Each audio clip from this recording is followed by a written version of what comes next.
Assalamualaikum warahmatullahi wabarakatuh. Sudahkah menanam hari ini? Teman-teman, ini kondisi atau suasana kalatea saya ya, yang tadinya itu seperti ini ya.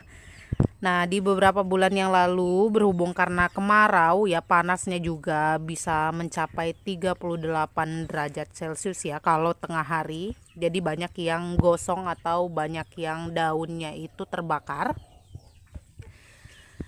Jadi saya buat yang seperti ini di bawah ya. Tapi kelemahannya di sini kotor, banyak debunya. Terus airnya juga, air tatakannya itu cepat kotor. Nah, sekarang sudah upgrade atau update lagi ya, terbaru.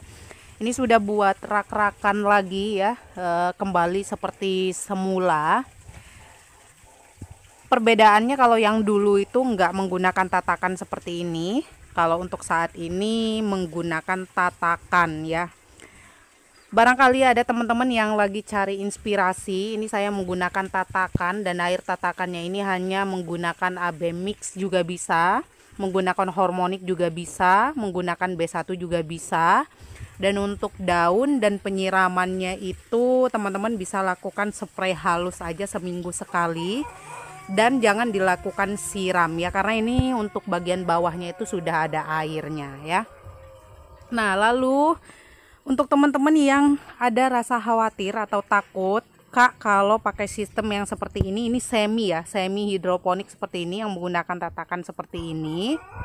Kalau untuk yang khawatir ada jentik nyamuk atau bibit nyamuk ya, telur nyamuk, itu jangan khawatir, karena ini saya lakukan pemberian obat ya, obat atau insektisida itu untuk hama, kutu-kutuan kayak gitu ya teman-teman.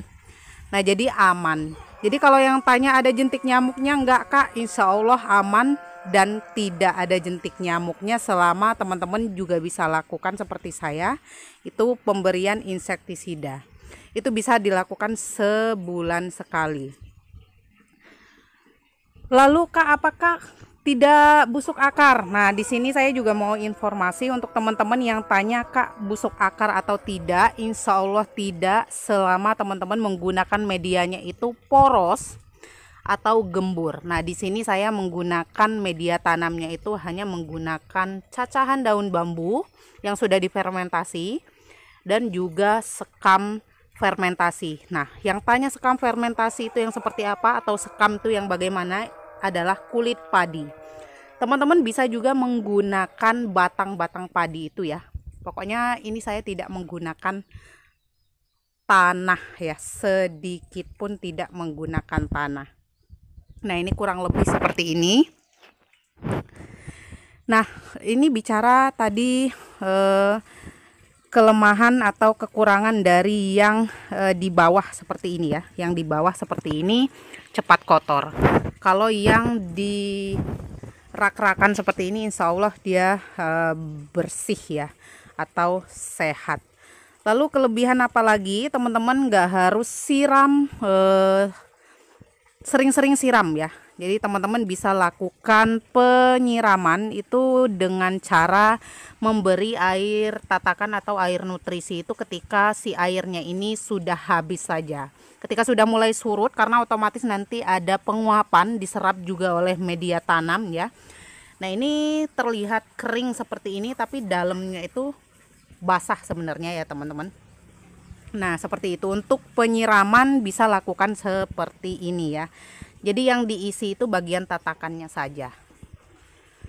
Lalu untuk pemberian nutrisi ya, kalau memang dirasa sudah cukup ini ya, sudah cukup dengan nutrisi yang ada di air saja, itu nggak apa-apa. Tapi kalau dirasa masih kurang, teman-teman bisa lakukan spray perangsang tumbuh daun ya, atau pupuk daun.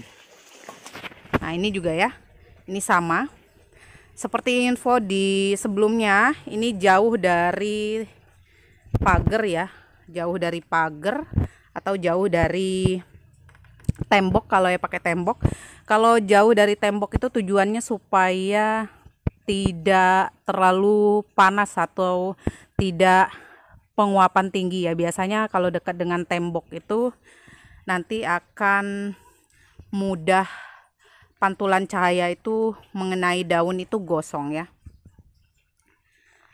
Terus untuk insektisida ya atau obat hama itu meskipun belum terkena atau belum ada hama, usahakan untuk selalu rutin ya, minimal sebulan sekali untuk pencegahan. Karena teman-teman harus ingat yang namanya hama, kutu-kutuan, serangga itu selalu ada ya, dan pasti ada.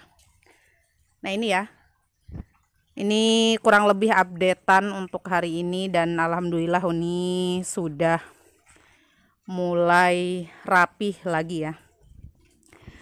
Terus kalau untuk yang teman-teman cari inspirasi ini yang tanya pakai apa, ini saya pakainya hebel ya atau baja ringan ini untuk rak-rakannya. Terus yang ini asbes.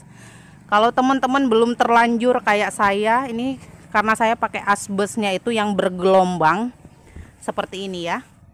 Nah ini yang bergelombang. Kalau teman-teman belum terlanjur punya yang seperti ini, belinya galpalum ya atau asbes yang rata ya. Jadi nanti ketika pemberian plastik tatakan airnya seperti ini, teman-teman nggak harus kasih lagi rata.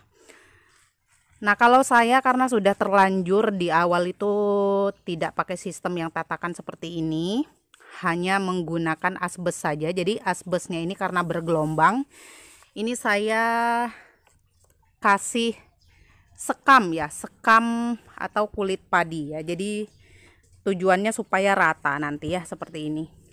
Terus ininya pakai plastik UV ya kalau mau awet, plastik UV kalau mau awet, atau juga bisa menggunakan plastik PE ya. Nah itu juga bisa ya, cuman lebih awet yang UV ya karena dia tebel dan juga nggak gampang rontok atau nggak gampang sobek. Nah itu ya.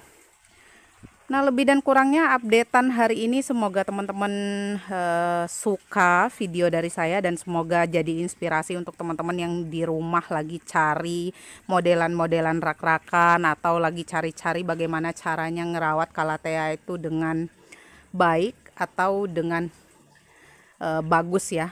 Intinya di sini kelebihannya itu teman-teman nggak harus capek-capek nyiram, nggak harus sering-sering nyiram, dan juga kalau pas lagi panas banget, biasanya calathea itu kalau kepanasan mudah gosong. Kalau yang ini enggak, karena dia ada terus supply air atau serapan airnya itu ada terus. Nah oke, lebih dan kurangnya saya ucapkan mohon maaf yang sebesar-besarnya. Akhir kata wabillahi taufiq wal hidayah. Wassalamualaikum warahmatullahi wabarakatuh.